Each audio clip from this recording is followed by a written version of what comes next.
Hello everybody, this is Ogre and I'm going to be doing my review for the 2011 movie New Year's Eve.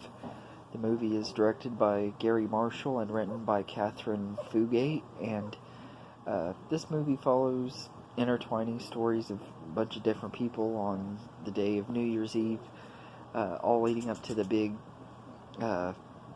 ball drop in Times Square in New York City. That night.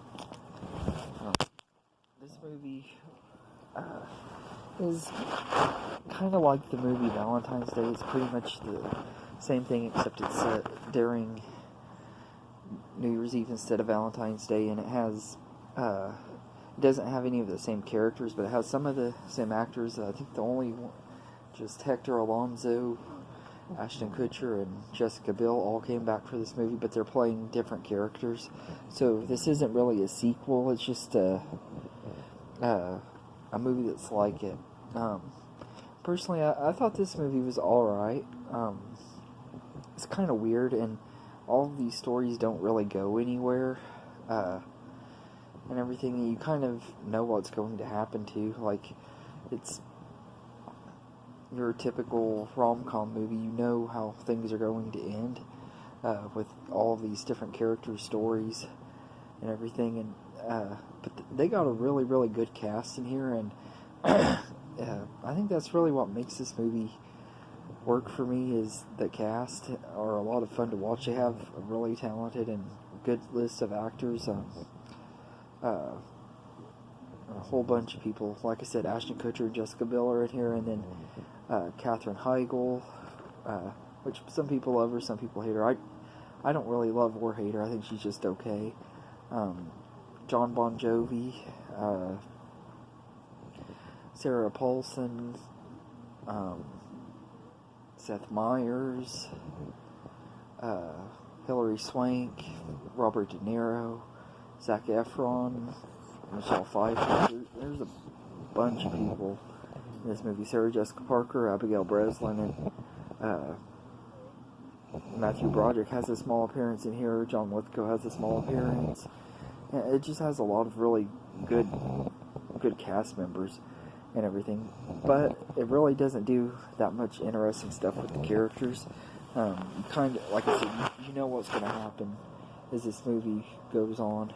You know where these stories are going to end and everything. The biggest question they pretty much had for this entire movie was like, who's Josh Duhamel's character supposed to meet? Because he says that he's supposed to meet a woman after midnight and have a kiss with her, someone that he had met a year before or whatever, and it leaves you wondering who it's going to be, but I don't want to spoil it. So if you haven't seen the movie, you can kind of guess. You'll have to just guess who it is. But all of these actors are pretty decent and everything. But like I said, this story just it's not like a really great movie, but there's just something about it. Seeing all these great actors and stuff in this movie, it just is entertaining for that reason. I really liked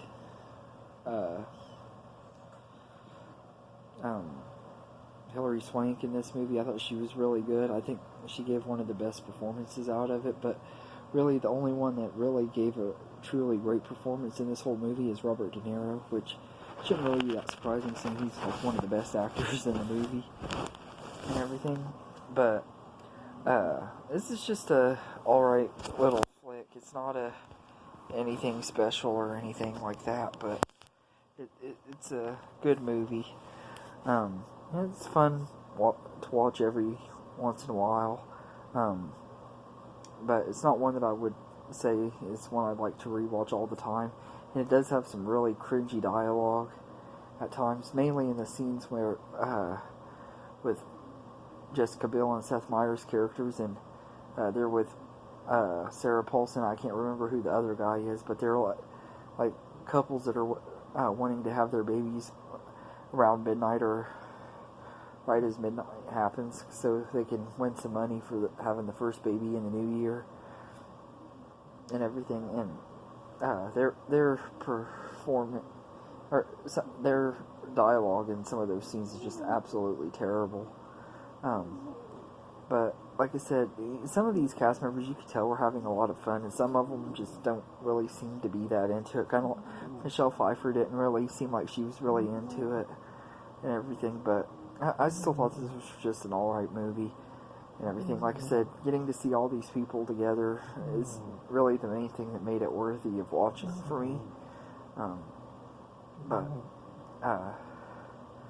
So I'd probably say I'd give it a 7 out of 10, because I personally don't mind rewatching this one and everything. It's kind of a guilty pleasure movie and everything. It's not something that I like watching all the time, but I don't mind watching it every once in a while and everything. And it's an alright movie.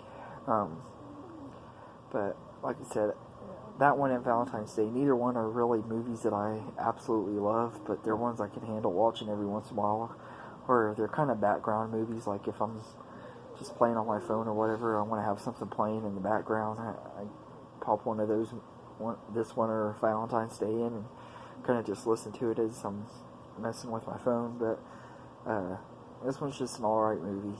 I wasn't planning on reviewing this, but one of the guys in one of the movie groups I'm in, I think it was the Cinematic Crusaders group, asked me to review this movie, and I told him I would next time I watched it. So this one's for you. I can't remember who it was that asked me to review it, so whoever it is, hope you saw this video and enjoyed it.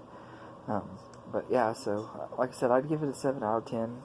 Let me know in the comments what you think of New Year's Eve. Do you think it was a decent movie? Do you think it was just totally terrible, like most of the movie critics that say that it's like one of the worst movies ever made? I wouldn't go that far.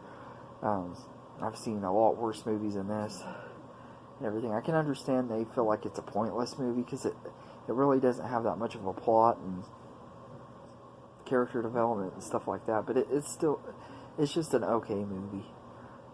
I've seen way worse and way better when it comes to these type of movies, but I think that the cast is really what makes this movie watchable. So let me know in the comments what you think of this movie, and I hope you enjoyed this video, and have a good day, everybody. This is the song that doesn't end. Oh, no. Yes, it goes on and on, my friend. That's enough, guys. Some people started singing it, not knowing what it was, and they'll continue singing it forever just because this is the song that doesn't end. How do I turn you off?